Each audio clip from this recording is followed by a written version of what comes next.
everyone in this town has been exactly where you are right now. There are things you need to know about where you are. This is gonna be the worst night of your life. Do you believe in monsters?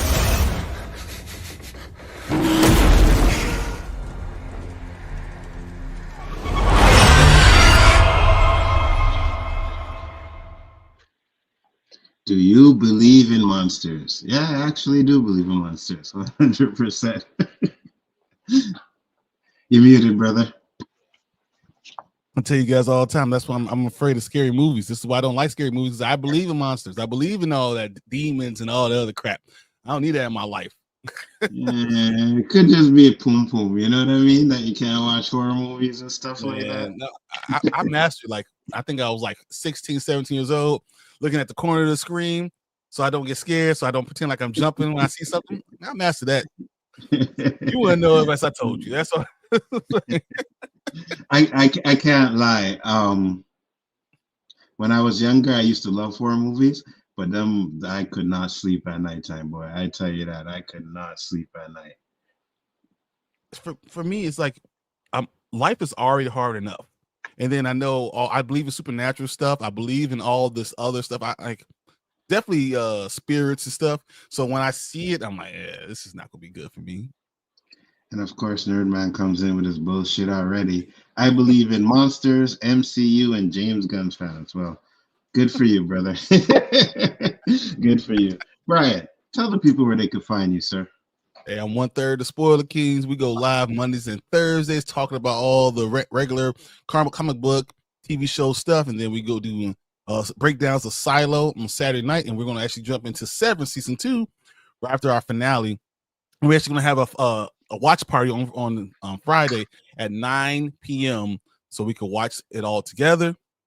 Shout out to Nzo because he's the reason that person that taught me how to do it. So how to do all this stuff.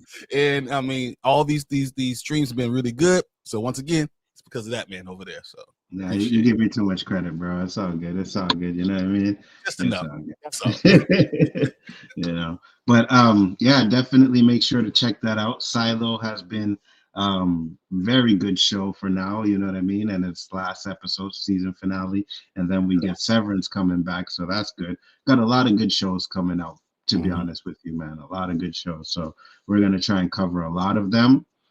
I know these guys will cover all of them. I'm gonna try and cover a lot of them. Between us two arch tanders, we got out of everything.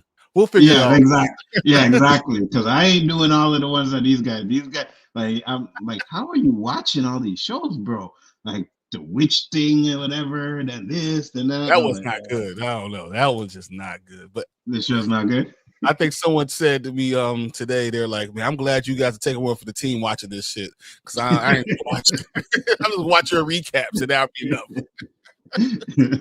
Yeah, I'm good. I'm already dealing with Skeleton Crew right now. You know what I mean? So when it comes to these shows, I'm good. I'm done with Star Wars. I mean, I know we need to start focus on front, but I'm done. I don't need this stuff anymore. I talked about this to you before. I was just like, look, I need Star Wars to feel like Star Wars. Yes. And my last hope is Ahsoka season 2. Because there's supposed to be Hayden Christensen's going to be there. They're going to have Luke Skywalker in it. Like, this is it. This is all we got. You know, if you can't fix Obi-Wan, so you like, if you can't hold all of these people and make it feel like Star Wars, I'm done. I'm right there with you. I said that when a season 1 of Ahsoka came out. I was like, if a season 1 of Ahsoka isn't good, I'm done. It wasn't horrible, but it wasn't great. So it was enough to let me say, okay, you know what I mean? But now I'm just, the Skeleton Crew is it's not bad. It just doesn't feel like Star Wars. You know what I mean? It doesn't do anything for me, anything for the lore or anything. I'm just like, okay, it is what it is. Listen, so first off, Nerdman, you get invites and you never come. So I don't know when you can make it, when you can't make it. You know what I mean? And then I know I'm going to bring you on to this one, and you won't even remember what happened because we're doing season 1. So if you remember what we did in the episode, and that, then yeah, sure, for sure. But you're gonna be like, oh, I don't remember that. I don't remember this. You know what I mean? But if you got some theories that you want to put along, because that's what we're doing, let me know. I'll send you the link. I'll send you the link. You know, Right. You talk Yeah, about right. that, man. He's just fun. Yeah. I enjoy having talking to him. Yeah. Nurman is great. You know what I mean? Even though me and him go back and forth a lot, Nurman's cool peoples. You know what I mean? So yeah, it is what it is. Now we are here though to talk about from episode 5 called Silhouettes, and I just want to hear Brian's thoughts on the episode real quick. So the last couple episodes have been huge ones for overall from theory.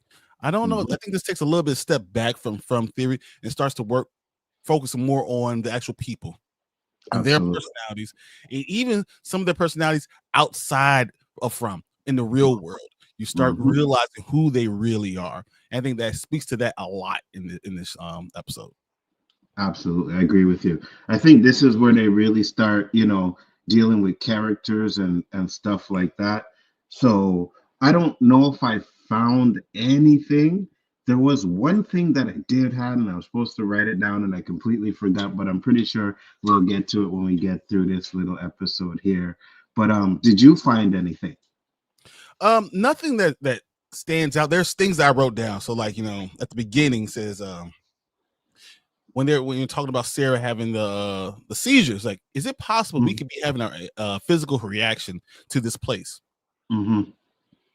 Is that something that's really happening?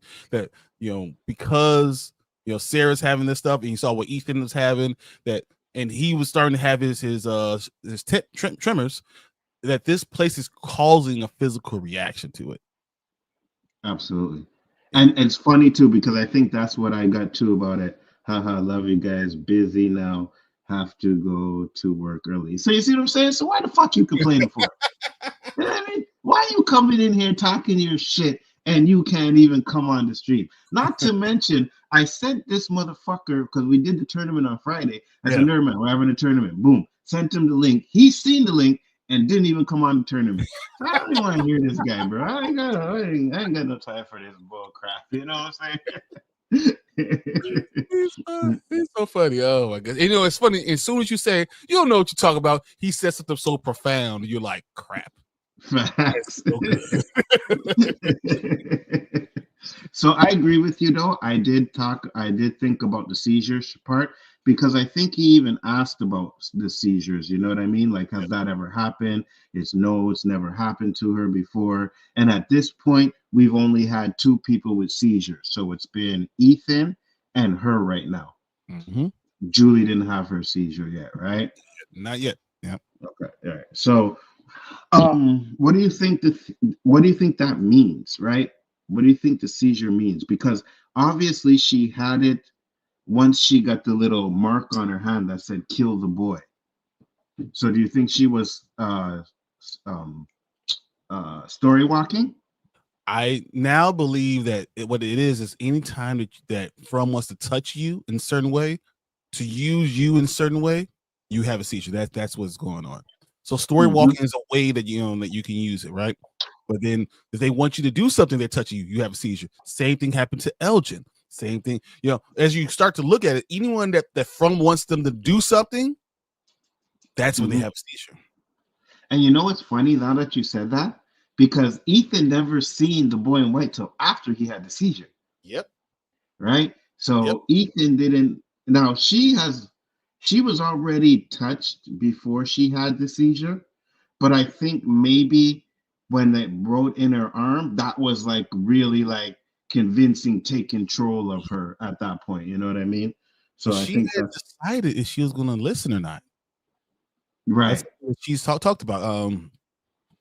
Like right here, like when she's in the hospital and she's sitting there talking, and you hear her say, she asked her about Sarah. She said, Sarah, I was with someone, but he wasn't ... It's better he's not around, right? It's just me and Nathan now. It sounded to me, and that's why Nathan was so nervous, and this is not the first time Sarah killed somebody. Facts. Maybe not killed at this. Well, I mean, she did it so easy when it came to Jade's lover, Jade's friend, I shouldn't say lover, but Jade's friend, right? So she did it too easy then. So you're right. She probably killed before. And I think that's one of the reasons why From took a liking to her, possession to her, because they know she would be able to kill. Exactly. They know who these people are. And then the more you really dive in, you see, okay, this person has this issue. This person has this issue. I can utilize Fatima because she doesn't have, can't have babies. So I can use that womb. I don't have to worry about them getting pregnant or anything. So, not being pushed out by an actual baby. They use her for those reasons. I think that's what they're doing. They're touching people in the right way. Like, say, okay, you can do this. I think that's what's going on. That's why they chose her. Absolutely. Boyd having his Parkinson's, I know he's talking to her about it, and he's like, oh, he knows what it is, but he won't tell her. This is when I think, her brother, he's concerned, like you said, so he wants to know what's going on with his sister. So he's asking Boyd, like, hey, what's wrong? Boyd's like, don't worry, she's sleeping. And then Boyd asks her if she ever had the seizures before, and that's when he said no. So definitely, I think this is one thing that's showing us that the seizures are connected to the town, because I don't think Ethan ever had a seizure before either, right? Nope. This is when it happened. When he was starting to talk about the town, he's starting to learn about the town. He has the seizure. He comes back, and now he's talking. Everything he says, it sounds profound, and that he's talking about the town specifically. Absolutely. But then that made me think, why did From choose Sarah, as the person to carry out the killing? Like, they knew her past. So that means they're chosen, right? So it's not just a happenstance. They're definitely chosen specifically. Yes. I chose you because of what you're able to do. 100%. I agree. Like I said before, I don't think everybody in this town is a reincarnation, but I do think people are chosen to be there because they have specific roles, right? Sarah, her role was at first to kill the boy, and she didn't do it, right? She didn't do, or she tried to, but she didn't do it. Her brother died, and then she helped Boyd and lost the voices. And I think after she put that thing together, back together, that little trinket back together, all of a sudden the voices come back. Yeah, the voices came back. So again, this is where I come with the possession stuff, right? The town is possessing them. And I think it chooses them because it knows that they will be easy to possess. You know what I mean? There are certain people in the town that it will be easy to possess. Elgin was one of them.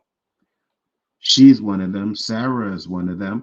Shit, even Ethan at one point was like, wasn't possessed.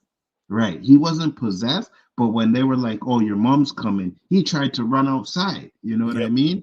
So Ethan might be one that they may be able to. He's a little kid that doesn't have a strong personality.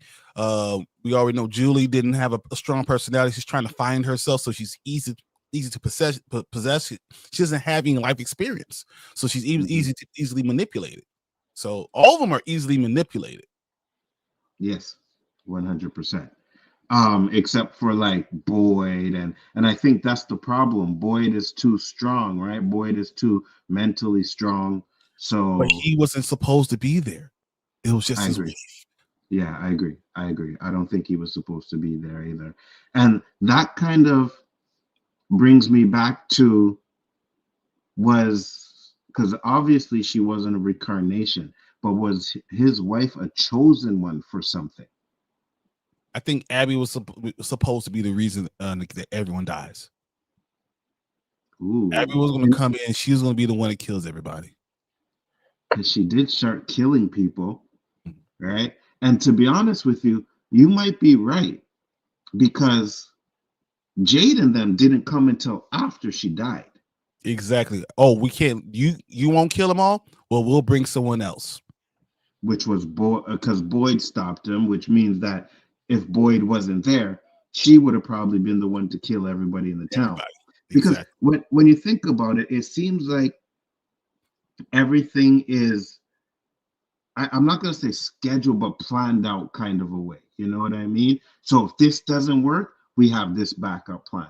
Now, we obviously know that Jade and Tabitha are meant to be there, right? They're intriguing in this episode.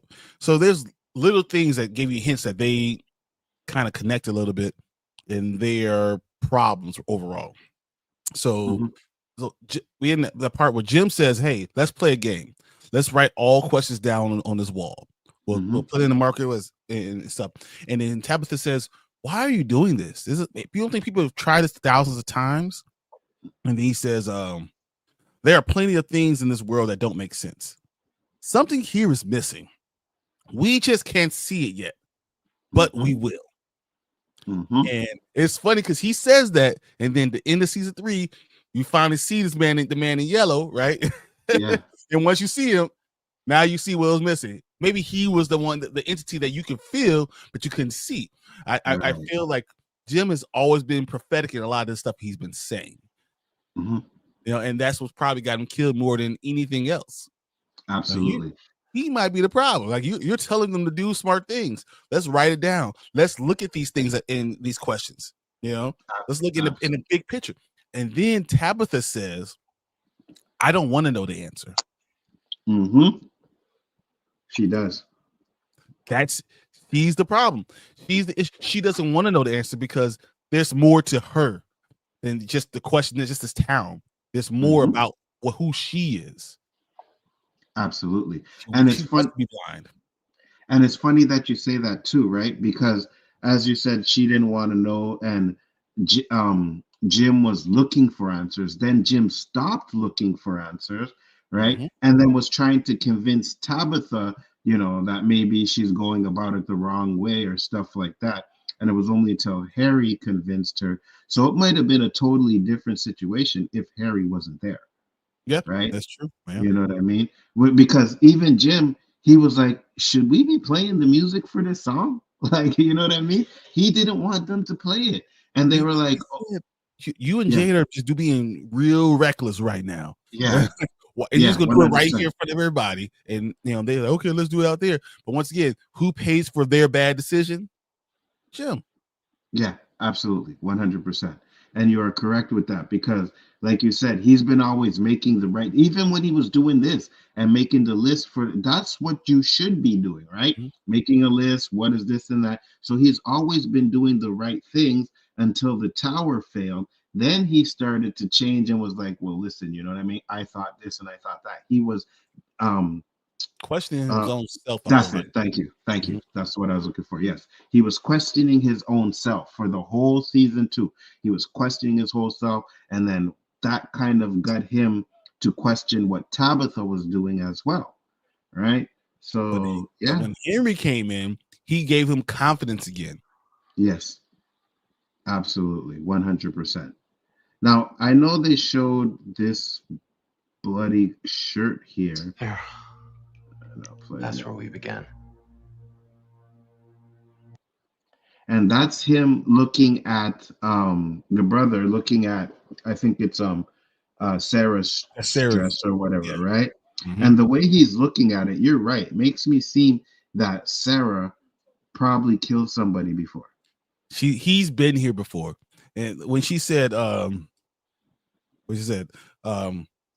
it's just me and Nathan now. He's all I got in the entire world. It feels like he saved her multiple times from being that person, and from being that killer of people. Absolutely. She's one 100%. Step away from just killing everybody. 100%. And now that, you know, she's hearing the voices, it seems like it's easy for her just to go out and do what she has to do, right? Because she has this conversation here with Christy and asking her, would you do this? And now I can completely understand why Christy would say what she said.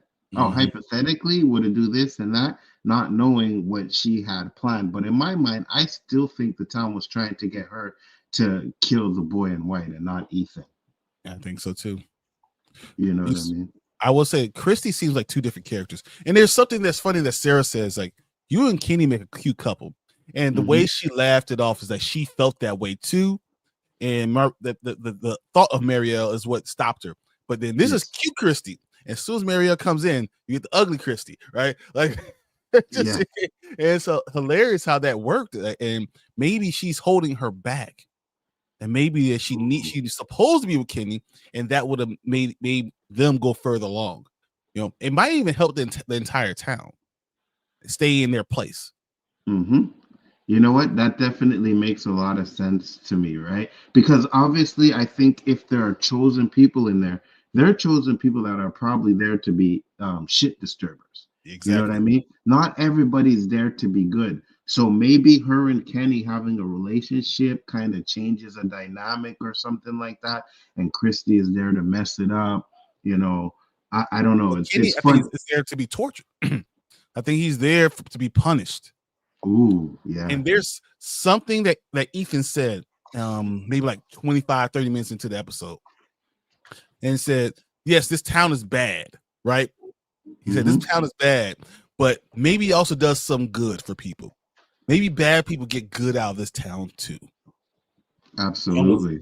I was like, whoa. And he just starts, man, every time Ethan talks, it's like his profound stuff. It's crazy. When he's speaking about this is exactly that. Yeah. Right here. Yep. Now, take the. I know I might be stretching it a little bit. Is there anyone trying to help? Right. Yeah. And we look back at Victor. All right, and we all keep saying, so where's Eloise? Is there someone trying to help? Now, yeah, Eloise, you know, and then you have Julie. Who is trying to help? Is there someone trying to help? And if you find that out, maybe you find a big answer. I think he has always been giving us crumbs to what we're going to see in the future. I think we're going to find out in season 4 that there are people trying to help, and there's going to be a divide. People that are okay with being in the town, and people that are going to try to help get us out. Absolutely. And there are definitely people that are trying to help. And Tabitha might go back to this moment and realize, man, he said that. All right. Is there anyone trying to help? And that's the thing, right? Now you got to ask yourself, is the boy in white trying to help? Because I was watching these lost videos, and one of them that I watched was really like, you know, Jacob, the man in the man in Lost, right? Jacob and then the man in black. They said he was trying to help, but the way he did things, he did like so. They showed the scene, and I remember the scene, but as I seen it again, I was like, you know what? This kind of reminds me from. So Ben goes to the Jacob and is like, oh, why me? Why not me? You know, why did you pick me? And the man and the Jacob's like, why you? Like kind of brushed him off, like, you know what I mean? What about you? Who are you? Yeah. Right. And I think that's the kind of vibe that I get from the boy in white, where it's like, I'm trying to help, maybe, you know what I mean? But I also have my own agenda as well. Exactly. As long as our agendas align, then I'll help you. Yes. But as soon as they diverge, then all of a sudden, I don't care about you anymore. I'm no longer going to talk to you because our interests are no longer aligned. Absolutely. And now we know we got to talk about, you know, time travel and good and bad, right? Because the show is obviously about good and evil. But who's good? Who's evil? Who's right? evil? Exactly. Yes. And I think that's something we're going to talk about. I keep on saying Jade is not on a good team. I think Jade is going to be on the bad part of the team. But while Tabitha will be on good, Jade will be on the bad. There's going to be people on each side. And people are going to be surprised about which team they're on. Absolutely. And I also think that the boy in white and the man in yellow are maybe like, okay, so the man in yellow is definitely evil. Yeah. But I think the boy in white might be teetering through the line. And I think they're using the people in the town to manipulate to get what they want. Right. Yeah. I don't even know if the boy in white and definitely not the man in yellow, but I don't even know if the boy in white really cares whether they save the kids or not. You know what I mean? Because if he did, he's a spirit that's trapped and he just wants to be released. Wants to be released. Exactly. That makes a lot of sense. And he doesn't care how it happens. And I think it's possible that it could be for him to get released, the man in yellow has to die. And for the man in yellow to get released, the boy in white has to die. This is a little bit more at the beginning of the episode, but I have to ask you a question. At the during the opening, the song, when you see the painting, the drawing of the boy in yellow screaming, who is the boy in yellow? Oh, you mean the man in yellow? No. So at the end, the opening scene, the opening scene, not just at the beginning, but like during the song. Yeah. I'm gonna go to the song. I'm not gonna play it because music it does. Yeah, right here. Let me mute it. Yes, good. Yes. So at the end, when is that screaming one when it's all black all around? Because once again, we see the boy in yellow right there. Oh, I think I know which one. Right there. Yeah. Who is that? You know what's funny? I think that is Ethan because Ethan has worn a lot of yellow in the show. Yep, exactly. Huh.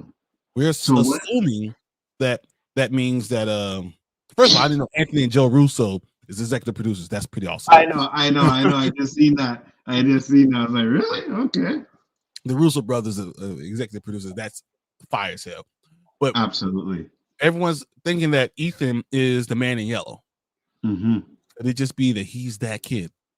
He's the only one that can see, and he's trying to save him, and he's gonna be trapped. You know what? I agree with you. It looks like darkness around him, and it's hard to tell if he's standing in a doorway or if he's lying on a bed.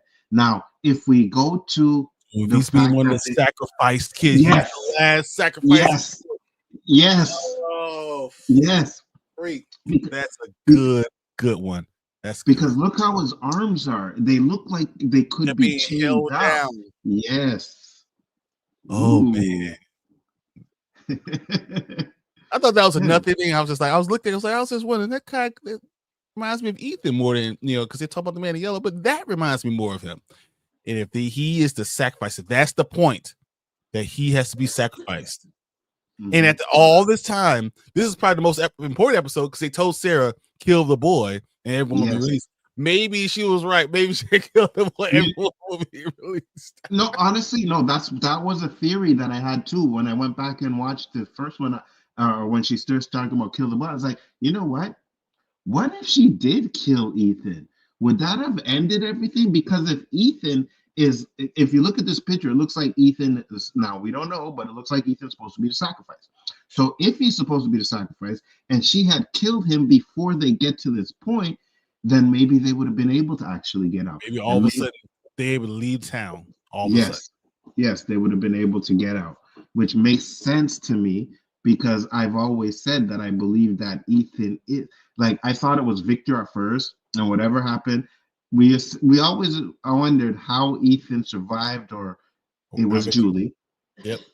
It was Julie. She helped him survive. She probably helped him until he got older, or old enough to where he wasn't young enough for him to do the sacrifice, right?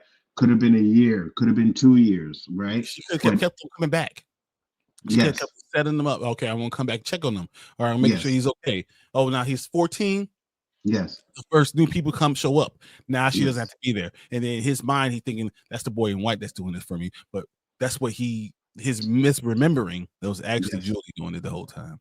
Absolutely. And you know what? That also brings up another thing too, because if it is Julie that does it, it makes a lot of sense that she's the one and not the boy in white, because the boy in white wouldn't have been able to carry the bodies or do this and that. And if the boy in white has his own agenda, he may not want Victor to have died, but he probably didn't care because everybody was dead. So his whatever he wanted done, it can't happen anymore.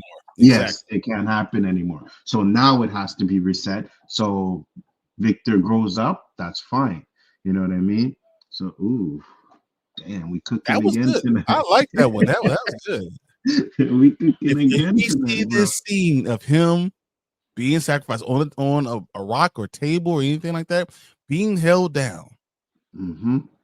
You Wow. see, so when we watch the Akui kids getting sacrificed, they're in it. So here's another thing. Here's another thing. Here's another thing. They were born in the dark. They died in the dark. Yep. What is all around Ethan right now? All the darkness. And we're gonna Darkness. find out that he was born in dark too. He was. It We was did find that out. He was born at night because born that remember night. when Yes, he said he yes, was born that night because I had to yes. go to the church afterwards. Oh, Yep. Yeah. yeah, that's right. Because Jim said the night Ethan was born, not the day. He said the night. And then he left and went to the bar. Bars usually, well, I know Americans, they drink all the time. Bars ain't usually open in the day. You know what I mean? You know, I mean, I go to a want little, to say, hey, you're right. you go to a little pub or something, you know, get some chicken wings and some alcohol there, but an actual bar, if that's what he was talking about, they usually open at nighttime. So it seems to me, yes, Ethan was born at night. And then also she was asleep, so that's why he could sneak away at night. You know? Exactly. And now we have the night all around him. Yeah, I think I'm more convinced now that Ethan is supposed to be the sacrifice. Okay, so now we're talking about sacrifice. I want to say this. There's something that who's that was saying that. So Tom, the bartender, was saying, look, some things, and Jade was kind of responding to him in this episode. Mm-hmm. And Tom was like, you know, talking about drinking and talking about all this other stuff. And then Jade said, you're like rats in a cage, contently nibbling on your cheese. Mm-hmm. He said, this is a paradox. And then he gets onto this. He says, people like me design the maze. We place the keys. So in other words, he lays traps. Yes. Now, let's go back to what happened with Victor's mom. You know, we start talking about all those things again, right?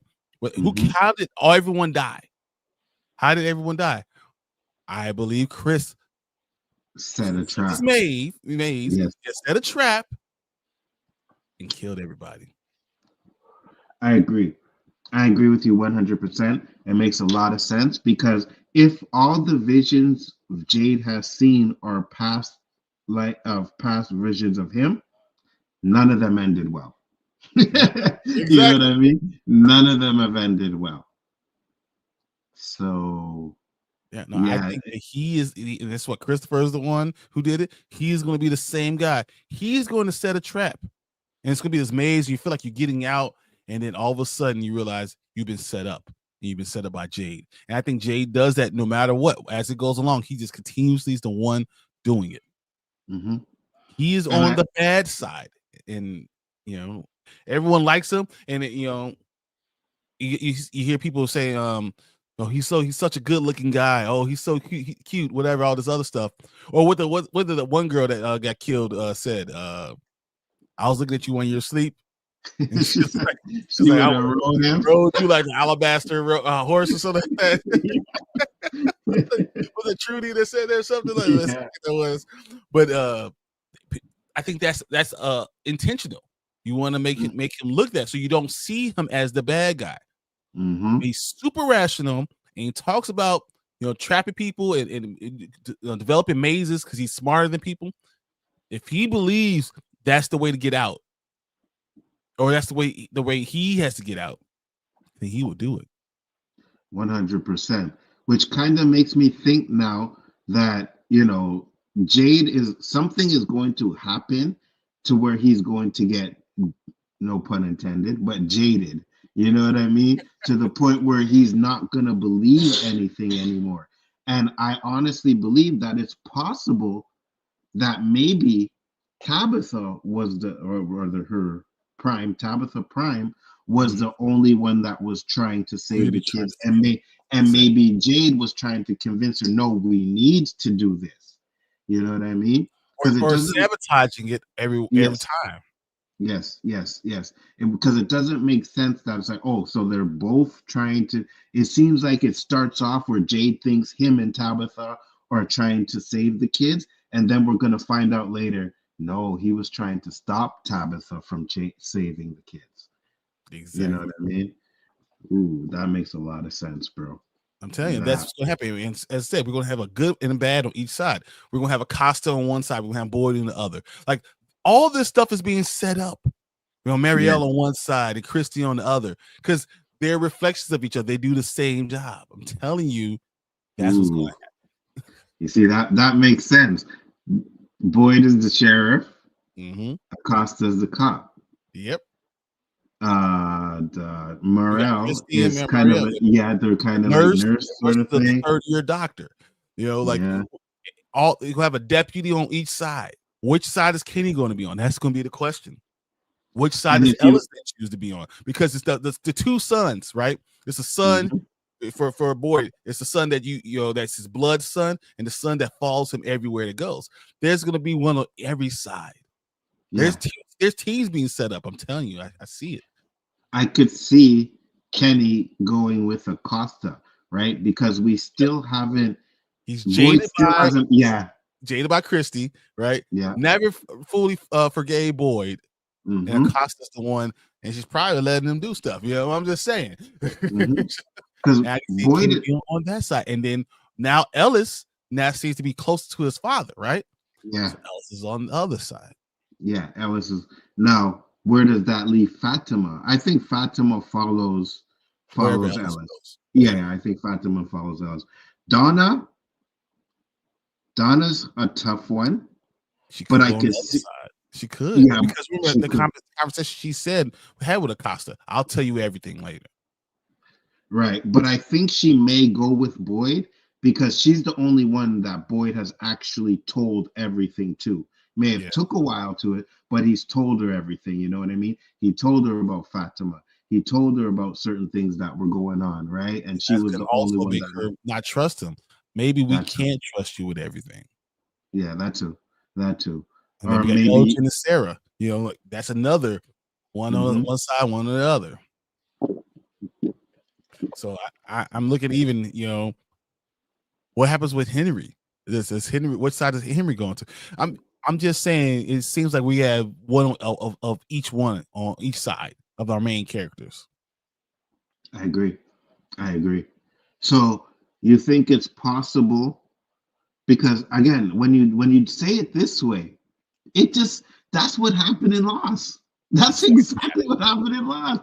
Some people he became the smoke monster, and he had his crew. And even though a lot of them were kind of skeptical, some of them still followed him right away until they found out that he was a smoke monster. And then you had the people who followed Jack.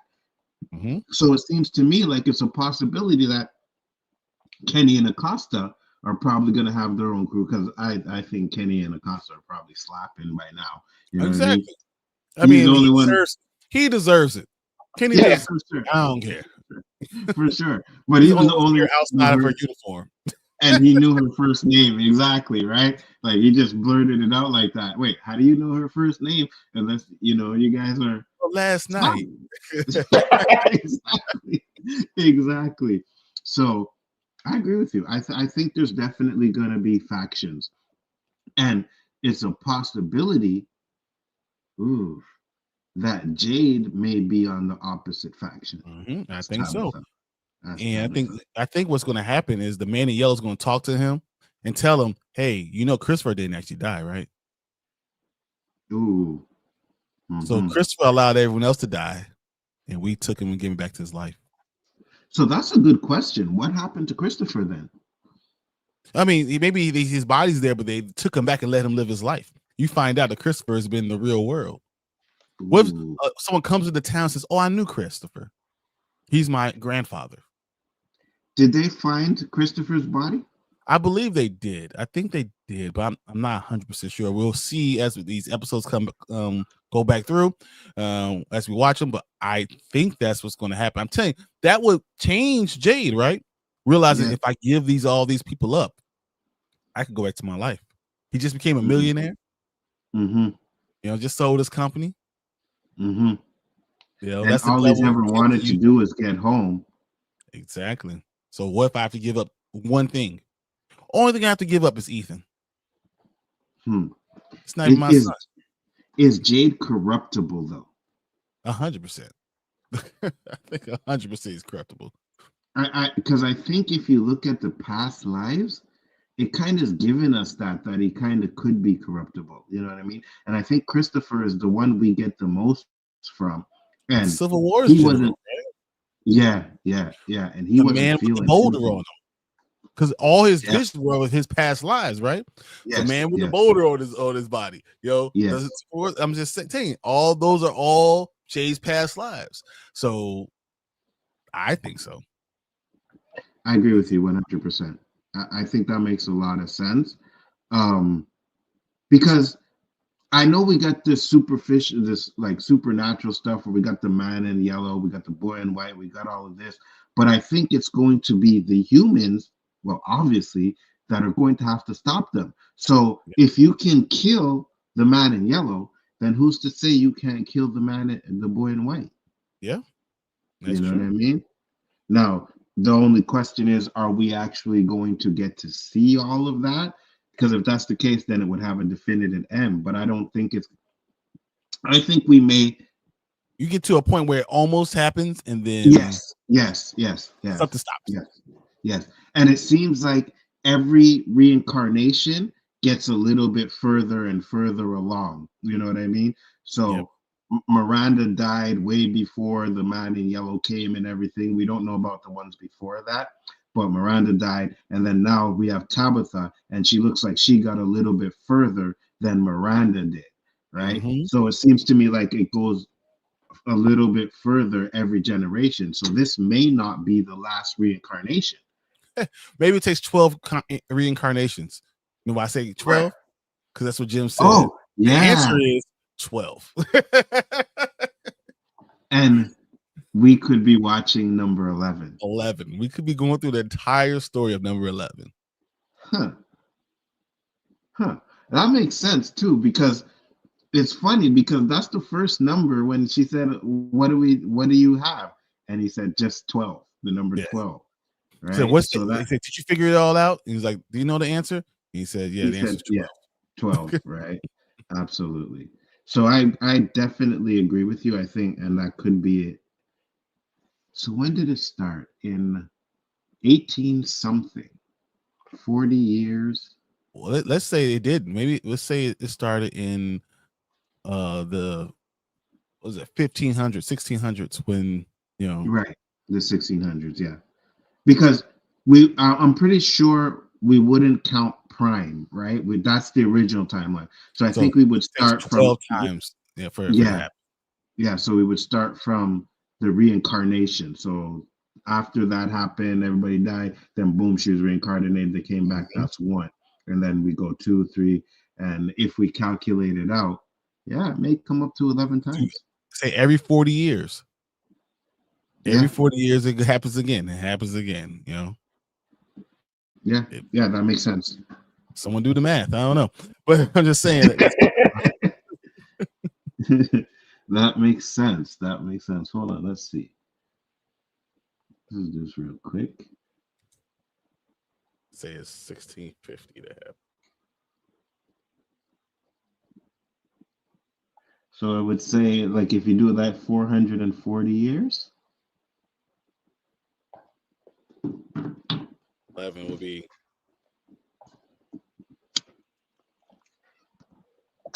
Would you say 440 years? 440 years, yep. So 440 years plus 16, let's say 1600s, right? So 16 plus 440 years. That would put us at 2040. 2040. Let's say it was at 1580. Maybe we started 1580. Maybe that puts us at 2020. I'm just saying. No. Numbers can match. Yes. If we find the right date, you're probably right. You're probably right on that. We find the date because we would have to find the date of the first reincarnation, and then we would do it from there. We just assume that it's like that, but that would make sense. That we're on the 11th time. Because 12 is definitely something. You just don't blurt out 12 there's like something that. Here for 12. Exactly. There's a reason why you said 12. Here's one other thing. The last thing that I saw before we kind of look through the whole thing and get to the point where Sarah's actually trying to kill Ethan. Once again, when he was in the bar and Tom talks about Schrodinger's cat again. Yeah, in the box. Yeah, in the box. So he talks about, what does he say specifically? We're dead and alive at the same time. We're both dead and alive at the same time. It's not purgatory. We're both dead and alive at the same time. So I wonder if that's the choice. You figure out how to get out, you can come back to living. If you leave right now, you can go back to living. If not, you're dead already. Ooh, this place is the box. So where is this place? It's the box. It doesn't matter where you came from, all around the United States, whatever. This is the box. Where are they? They're in the box. That's where they are. And to the outside world, they're dead, right? Because even if they die there, like some of them have died there, they never get out the box. So yes, they're dead. So they're dead. Exactly. I think he says, we are the cat. This place is the box. We are both at the same time. It takes something special for us to be able to get out. Yeah, let's see what we say here. There is. It is. Maybe it's over. You can't just. So let me guess. You're gonna be the guy who figured what you did before you got here, but I'm supposed to be here. It was right before this. All the paradox, you got to understand the paradox. You got to identify. Right before that. Computing algorithm. Yeah, absolutely. Right. So like you said, it's not purgatory, and they're not actually dead, but they could die. Yeah. Which to people at home, no matter what, whether they live there for the rest of their lives, they're dead. Exactly. No one's going to look for them because they already assume you're dead. Yes, exactly. So how would you put that into play now? So what would we do? So if you ever got out of the box, you let people out, but most people have to get out of the box. That's how they escape. And I think that's what's going to come back around. I think all the things from the beginning of it's going to come back. Multiple people have to get out in order for it to break the box down. That's the only way you can do it. And it's funny too, because I can't see them getting out. You know what I mean? Because when you anybody getting out, because now you think about it, okay, you're in the real world, you're back. Explain where you were. Exactly. Explain why Jim is not with you. You know what I mean? You killed them. Exactly. Exactly. And that's one of the reasons why a lot of people said, oh, Tabitha, you should have did this and should have did that, or tell people this, but you sound crazy, right? So you can't do that. So what kind of life are you going to have if you get out of Fromville? I'm with you. I think at the end of the day, everybody dies. It's just going to be Ethan stuck there. It just makes more sense that way. It really does. Because now if someone gets out, you got a whole lot of, I know the series will end well, everybody's free, but now you think about that person's life on the outside. Even if there's one person that survived, how the hell do they live their life? Yeah, exactly. Right. Where do you tell people you were gone for all this time? If you went with people and you're the only one coming back, what happened to the people that you left with? Because it seems like nobody I think what's her name? Unless Boyd and Ellis making it out together could walk. As long as Tabitha's dead, Fatima's dead. I'm sorry. As long as Fatima's dead, they can walk away. Well, not really. Where's his wife? As long as Fatima's dead. Where is she? No. Where's Boyd's wife? We lost her too. Yeah. We don't know where she is either. Yeah, you could say that, but you're always going to be the prime suspect. But you know what they're saying. 100%. If there's no body, then they have no proof or whatever. But they're always going to be body. Yeah, facts. But I'm more on the idea. It makes more sense for it to end how it started. You know what I mean? That's how Lost did it. Lost ended how it started. It started with Jack opening up his eye, and it ended with Jack closing up his eye. So what's to say that they're not going to start this or end this series with Ethan coming out of to show that's how Victor, you know what I mean? Started all over again, and now we gotta figure it out. And what if Julie is stuck in the stories and she's the one that comes in and takes care of her brother till he's old enough to deal with it again? Facts. Because we also have to, also have to find out Eloise's conclusion too, right? We have to find out what happens to her, because I think whatever happens to her is mirroring what's going to happen to Julie. Right? We're gonna find out something to the point where you only can dream walk so much without losing yourself in the story. Yeah, exactly. And I think Eloise, if she's alive, she will die. You know what I mean? Which is going to foreshadow what will happen to Julie in the future, where Julie's going to have to die. Because I do think Eloise, Eloise could have been lost in time. Eventually, we find out she's eventually like a ghost now. She's a ghost that's stuck in time. So like a box inside of a box. You know what I mean? Now you're stuck there. This is it. Because I'm thinking, so if we think that Julie is the one that helped Victor, no, it wouldn't have been Eloise. Eloise wouldn't have done that. Because if Victor would have saw her, he would have remembered her. Yeah. Julie being the one that does it, that makes a lot more sense. It does. Which means that if Julie does get lost in time, it's going to be after she helps Victor. Because at the same time, when we see that last episode, when she gets there, she says, "Oh, I think this is it," which meaning that she's been coming back and forth over and over again. You know what I mean? She's been working on it all this time. So there's possible where there's going to be a stretch where she's going to get completely lost in time and then finally finds her way back to that point. Tell you. I mean, I think we're coming up with some stuff that's actually going to happen. I think we're going to find out a lot of the reveals that we thought was going on. It's true. It's just nothing stopped this. We're watching something that's going to happen no matter what. Yeah, I agree. I don't think it's going to get stopped at all. I think we're actually going to get to the point where everything comes full circle and the end is going to be the beginning.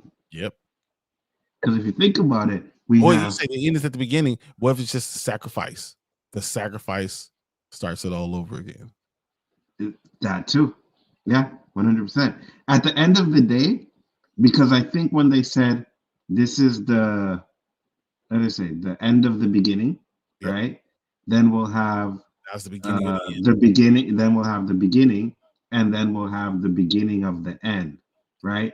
Which probably will make me think that the end. It seems like a 5-season thing. This seems like the end of the beginning. Yeah. Yeah, me too. It seems like we have one season 4, and then season 5 is going to close it all out, and boom. Because I don't see it. It's kind of weird to say, oh, like 6, 7. No, 5 seasons. I believe they have 5 seasons, and they're gonna close it all up in 5 seasons. Makes sense. Which is gonna be a bummer because this show is so fire. We got 2 more seasons, but yeah, you just don't want to outstay your warning. You know, and I think that's the worry. And this show was still at the top of this game. I was watching this show, and all I could think was, I love this show. Yeah, me too. Over and over again. I'm like, man, I really like it. Doesn't matter what I'm doing. I just like watching this show. Me too. And I like the fact that even though we don't want it to end 5 seasons, at least they're not dragging it off to where people are like, oh my God, season 7 was so garbage. Oh, season 8, we need to get rid of this stuff now. You know what I mean? And I think that's what Severance is doing too. And yeah, that's what happened to Game of Thrones and even to Lost to a degree, right? But I think with Severance and these shows, knowing where they're going to end, 2 more seasons, kind of puts it more of a definitive where, oh man, these seasons are fire, and you don't have to worry about getting one of those seasons where it's just like drags on and crap. So why did we even do this? Yeah, I agree with you. And I think that's the problem that because the writers of Lost, they had an idea, and the networks was like, no, we want to keep this show going forever. Like they had to give the writers permission to end the show. You know what I mean? It's like, come on, when guys, you become so big, that happens. It does. Yeah. I mean, Yes. no Yes. one wants to give it up. That's the cash cow. And if you do it too much, you lose it all. Absolutely. And this one is definitely one of those shows that I don't want it to like end with some kind of crap, you know what I mean? So I'll definitely go with that. All right, so we got to the part with Ethan here. This is the part you wanted to get to? Yep. All right, so We don't have to have a sound if we don't need to, because you can see what Sarah's doing. yeah, we can turn off this sound here. Hopefully that won't do anything. And then I think, if I'm not mistaken, at one point she does tell that if she says she didn't do what they told her to do, her brother would die. Yep. And guess Right. what? The brother died. Brother died. Yeah. Now it didn't say that it would be at her hands, but she definitely didn't kill Ethan. Yeah. I still want to say it was trying to get her to kill the boy in white, but I also think that maybe it was the boy in white that was telling her to kill Ethan. Right? Because why would it be the man in yellow if the man in yellow needs Ethan for a sacrifice? It would have to be the boy in white that was telling her to kill Ethan so that the man in yellow doesn't get a sacrifice. Man. That might be interesting. But that means that the man in yellow, the boy in white, is really a bad guy. I think the boy in white, as I said, was trying to do his own thing, right? I don't think he's good or bad. I think he just has his own agenda. His own agenda, exactly. So which means, one, stopping the man in yellow from ever coming around there, right? Maybe he's thinking, okay, I can't get out of here, so at least we can stop the man in yellow. And the only way to stop the man in yellow is if we kill Ethan. Because I think if the man in yellow comes, I think the boy in white's gonna die. And I think he may know that, because I think that the man in yellow definitely needs that boy in white to die. So man, that's something. So it would make sense if the boy in white is the one that's telling her to kill the boy, because I still don't think that boy in white is 100% good. I just don't, you know what I mean? I know there's a lot of people that say, oh yeah, he's the good guy, but no, I think has more of his own agenda than anything being good. More than anything, if he was trying to get Christopher to do something different, and Christopher is the bad guy who set everybody else up, I don't know. Does it make him a good guy or a bad guy? All I know is I can't wait to see what happens, because this is just opening more and more questions, giving me more and more questions, even more than I had when they started answering questions. Facts, 100%. And even though they answered questions, when you go back and look at it, man, you just opened up a whole bag of worms, right? Because even though we're theorizing about the time travel and stuff, we're still not 100% how that's going to play out, right? We still need to know about the man in yellow. We still need to know about the boy in white, because again, it seems like the boy in white is doing good, and we see him, trying, but the way he does it doesn't seem like something like a good person would do. I'm telling you, no, I don't trust him. Me neither. I definitely do not trust that boy in white. So very interesting. I definitely think that the boy in white has something to do with it. Now, Jim does say something where he's like, oh, he goes to boy and he's like, oh, you guys act like this is all kumbayas and stuff like that. And I think at this point, a lot of them have been content. You know what I mean? With the situation. Yes. He created a place where you are content with being in there now. Yes, 100%. And that, again, is something that has changed over the course of the other reincarnations, right? Because Boyd found the talismans. They never had the talismans, and no, I mean we know that they kept on hiding. They had to hide before when Victor was there. Oh yeah, you're right. Yes, you're right. Because Victor said they didn't have the talismans then either when he was there. So you're right. So yeah, they still had to hide at that time. So they never had the talismans. Easier to kill, right? They're desperate. Crabs in the barrel. Exactly. But now that they have the talismans, they've been content living in this little town now, knowing that they can't get out, and they find, well, if we can't get out, we're gonna live here and harmony and stuff like that, which kind of makes sense. And that has been disturbed completely since the two cars came in.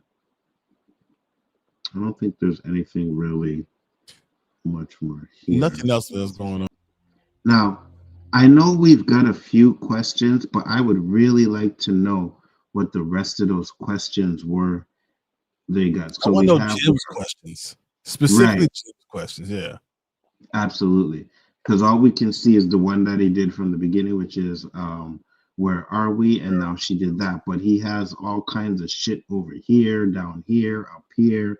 And I really want to know if those questions that he has on the wall are, because I believe that if we could zoom into them, we could probably find something. But I'm I don't sure think that Jim had a great idea. He had a great idea, and that's why they had to get rid of him. He was too much of a good idea guy. Yeah, and it's probably up on that wall, to be honest with you. Because I'm looking at it, I don't think we ever get a good look at the questions on the wall, right? So this is when he starts. None of all of them. Let's see. She comes to the house, takes him out. Yeah, we don't ever really get to see. We don't really get to see anything with those walls. Boyd talking to his wife.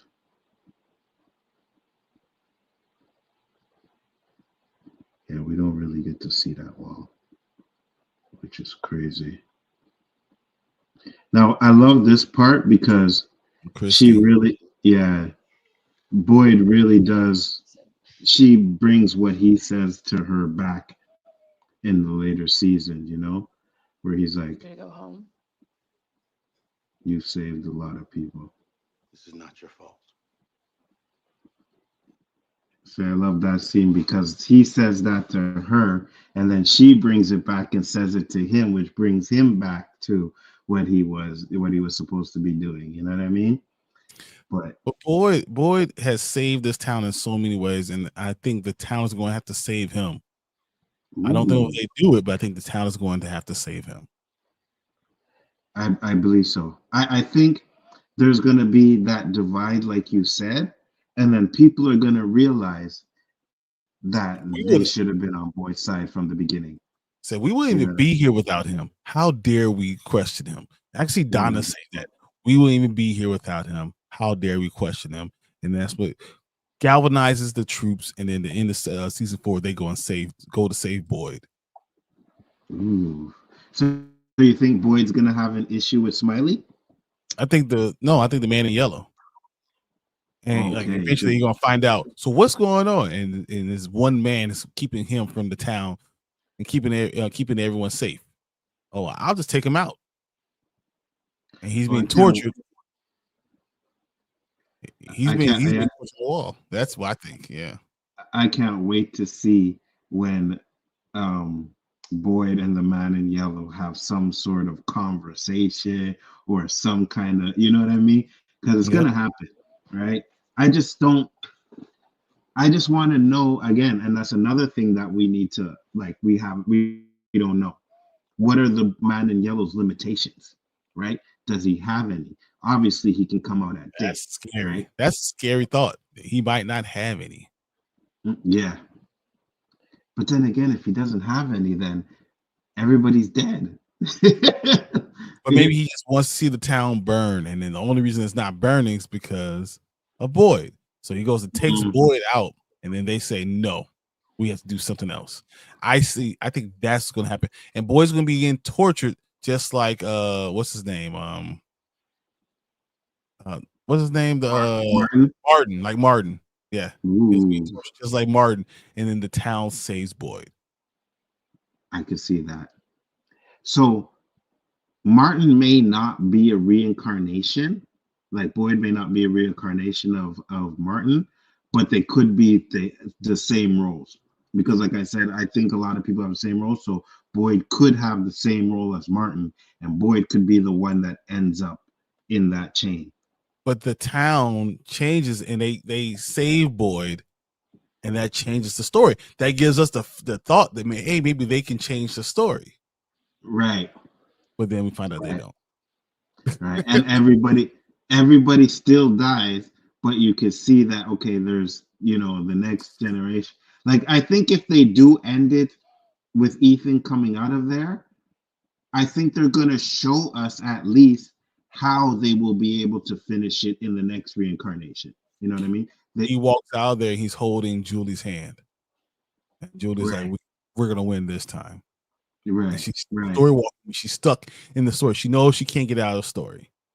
Right. Because if you really think about it, all the clues that I believe that they have had to have been put in there from previous reincarnations of themselves. You know what I mean? Because I can't see who else would actually put all these clues out there. So it would either be, I don't think it's Eloise. I really don't think it's Eloise, because you see when they talk about the numbers in the bottle, they have different handwriting. Some are in cursive and stuff. So I think it's possible that each reincarnation never really took anything from the bottle tree. They just added to it. So they don't really know what's in those bottles, but they just add, oh yeah, if we did this, put this there, boom, boom, boom, someone will find it. Right. And I think that's what happens. I think that this is the reincarnation that actually find what is in those bottle trees. I like it. And then what if we're wrong and it's actually the 12th reincarnation? That's how they release. And what if we look at the bottle tree and there's 12 sets of numbers? When we look at it, when we go back through and see Jade counting the sets of numbers, it's 12. What if it's only 11? What if it's 10? What does it tell? What does that tell you? So, like, I'm wondering those things. Me too. I agree with you. Because again, like, I know we know that there's been many reincarnations, but we're not 100% sure, like, how many times they've done it. So those numbers are definitely mean something. Let's see. Boyd is going to be the Moses type. He will get close enough to see the promised land, and Kenny will be Joshua and continue there with the survivors. I don't know, just a thought. I think so. 100%. Because if we do agree with the statement that each reincarnation gets further along, right? Then that would make sense that Boyd is absolutely like the most, because he's supposed to be the one to get everybody out. He may not be able to do it in this reincarnation, but in the next reincarnation, whoever has the same role as Boyd, they're the ones that are gonna get them out, right? Yeah. Because I can see now, and I think that if every reincarnation gets a little further, then every reincarnation from now is going to have a Boyd. Yeah. Unless they always did, and Boyd is the Martin Martin was the Boyd. We'll find out more about that, but maybe maybe they always have a sheriff, but the sheriff, he's the best one since then, and he's out furthest, and he's the one that's going to get him, push him over the line. Yes, because if Martin is the mirror, I'll call them the mirrors of each other. If Martin is the mirror of Boyd, then that Martin never found the talismans, right? So that Martin never did what this Boyd does, which would means the next person would do even more than this Boyd did. And I think if that's the case, we may get little hints as to how they can end it. They may not be able to do it. Something's going to stop them. Maybe Jade, right? Maybe Jade stops them from supposed to be doing it. And then they realize in the next reincarnation that they may have to take out Jade before they actually get to finish everything. Maybe Ethan knows all stuff and he chooses not to forget, and he's the one telling people. And when he recognizes him, he kills him. Which makes sense because he's the story. You see, and this is where another part of the mirror comes in, right? So we have Victor who tells his stories in pictures, right? And when he does that, he doesn't always get the full story. Ethan tells his story verbally, right? So he knows everything. He's telling the story. This is what's supposed to happen. This is what's supposed to happen. So when he comes out of there and the new group, he's going to know exactly what to do. He's going to tell them, hey, this is a story. I'm telling you, I'm going to help you get through this. Right. Because if Jade... Unless he turns into the boy in white. Yeah, exactly. Or the man in yellow, which or the man in yellow. Right? Exactly. But that makes a lot of sense because Victor, if he had been able to remember things like he was supposed to, it wouldn't have taken 40 years of this stuff. They would have been able to go a lot further, a lot longer ago. It would have been a totally different story about what happens. So it makes sense that now Ethan is the last one and he comes out, he's going to be able to express what he's seen and what happened and everything like that. Because it seems to me like even though Victor kind of seems a little autistic, I think he's been like that since a kid. Yep. We don't have that some Ethan, right? Because even some of the way he looks and the way he kind of has like a little, maybe a mild autism type of thing to him. Here's my question. What does Jim dying, how does that affect Ethan? Ooh, yeah, that's a good question. That is a really good question. I know that I think that's a lot of the people saying, well, that's what turns him bad. But And then why would he then allow it to happen again? Yeah, exactly. So it I think the effect that it will have on him. Ooh, that's a good question. I don't know. Could you see the next season that he stops talking and not talks to anybody, mm-hmm. like Victor at the beginning, and distance himself from everybody? Yeah, I could see that. He's just so warped. It's so messed up. They no longer talks to anybody. I could see that. Because that's probably how season 4 is going to start, with them having to tell, with Tabitha having to tell Ethan and Julie that your father is dead. Well, you want to tell Julie, but the only one who cared about him, the only one that cared about both of them, when everyone was in and out, when she was gone and doing her own thing, Jim was the only consistent thing. Facts. And I think that's what we know. What it does to Julie. Julie becomes a story walker. She does whatever she can to try to stop that moment. Yes. What does it do to Ethan? Yeah, that's good. That is good, Brian, because we don't know how it's going to affect Ethan. Obviously, he's going to be hurt, but is he going to be jaded to where he blames his mom for what happened to her? Blames the town. Blames everyone. I'm not talking to any of you guys. That could possibly bring him down a dark path. Exactly. Huh. But then that would mean what? He turns into the man in yellow? Good. Or maybe the boy in yellow turns into the man in yellow.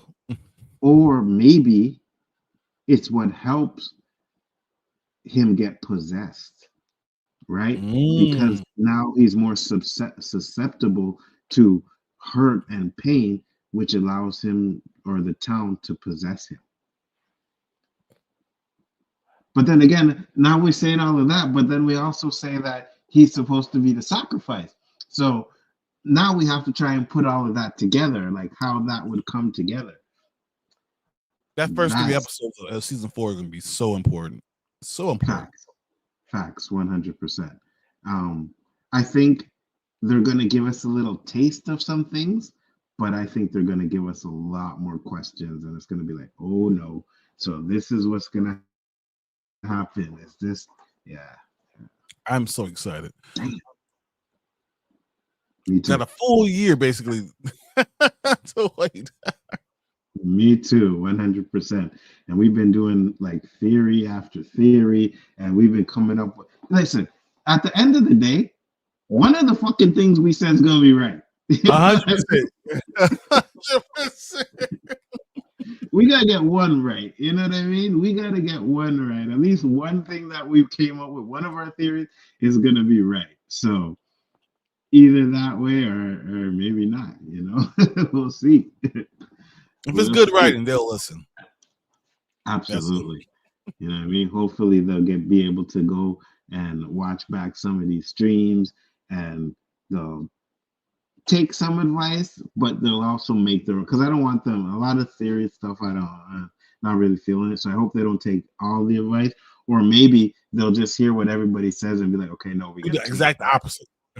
yeah, we got to do the exact opposite because they just figured that out. So we got to change that, and I believe they will.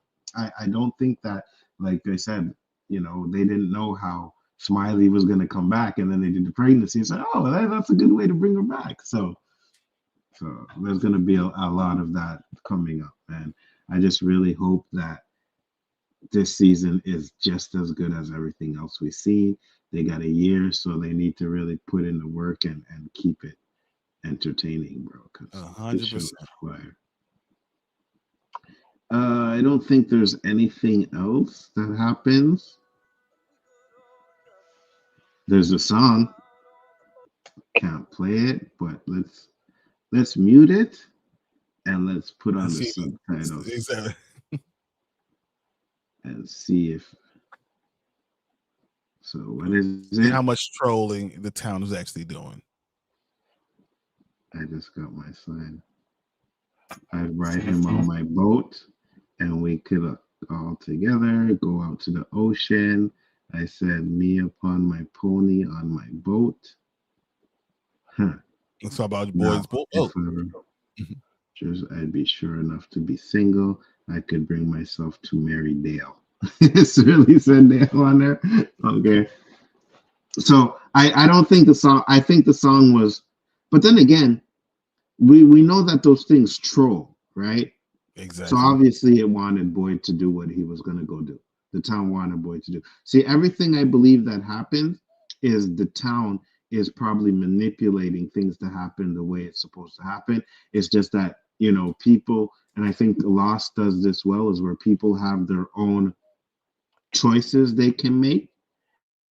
And it's going to be up to the people's choices as to whether they're going to get out or not, right? Everything is playing out the way it's exactly supposed to be. It's just people have to stop making the same choices that they made in their past reincarnations. I'm hoping that we find out there's even more to the story and they're going to add to the lore in this next season. I'm actually hoping there's a couple of specific episodes that I can't wait for us to get to. Episode 9 is going to be huge for me. I think there's a lot in that one. 7, 9, and 10 are going to be huge. So when we go into these reviews, when we get to 7, I'm like a little excited. When we get to 9, I'm be very excited. When we get to 10, things gonna blow up. Absolutely. So you've been going ahead, eh? You've been going ahead and just a little bit. I keep on watching over, like, you know, I watched one episode and then it's like, do you want to continue? And I'm like, yeah. Yeah, me too. And then I'll go back and I'll watch it and I'll be like, okay, so let me, before we do the show, I'll go back and I watch the other one. That's why I know this one really didn't have much in it. So I say we discuss it, and whenever we done, we just done. Like, it doesn't have to be like a full straight 2 hours or anything, because there's really not much. And I think even the next episode, I'm not sure. I've watched some of it, but not all of it. I don't think there's much in that episode too.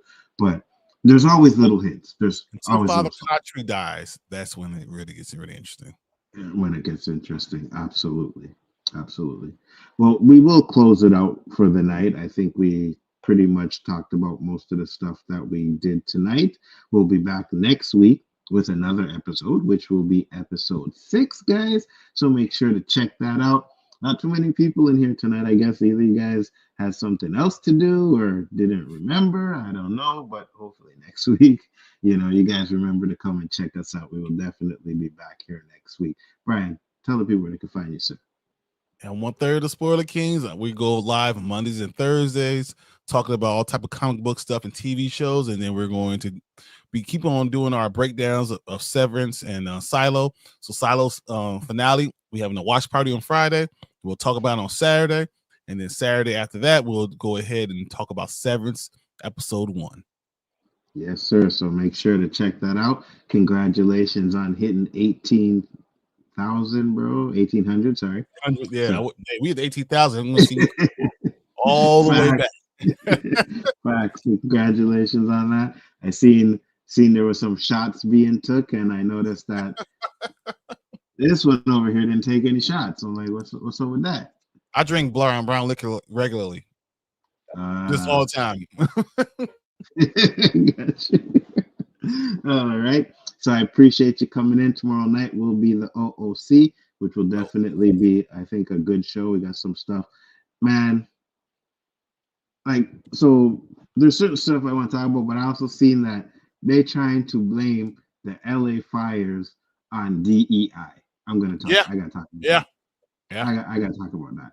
Not to mention the fact that everybody was on Twitter calling this black dude a looter, and that wasn't even the case. That's not what was going on either. So that's how they treat us. That's what they do to us. So we're definitely going to talk about that tomorrow night on the OOC. So make sure to check that out. Thank you, Brian, for popping in. Thank you, everybody that came in and watched in the chat. I do appreciate you guys always, but we will be back next week with another one. Peace, love, and hair grease. We'll see you on the next one. Peace.